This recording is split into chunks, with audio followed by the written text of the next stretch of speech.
नमस्कार मित्रांनो, दिलीप प्रभावळकर यांची प्रमुख भूमिका असलेला दशावतार हा नवा चित्रपट प्रेक्षकांच्या भेटीला आलाय.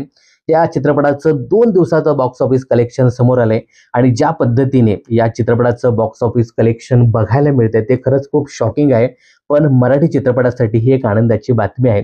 तर मित्रांनो, पहिल्या दिवसाचं जे काही बॉक्स ऑफिस कलेक्शन होतं ते म्हणजे पहिल्या दिवशी चित्रपटाने 58 लाख रुपये कमावले होते आणि वर्ल्ड वाईड सांगायचं झालं तर 65 लाख रुपयाची कमाई पहिल्या दिवशी चित्रपटाने केली होती. सॅकनिक या वृत्तसंस्थेने दिलेल्या माहितीनुसार या चित्रपटाने दुसऱ्या दिवशी 1,39 लाख रुपये कमावलेत असं सांगितलं जातंय.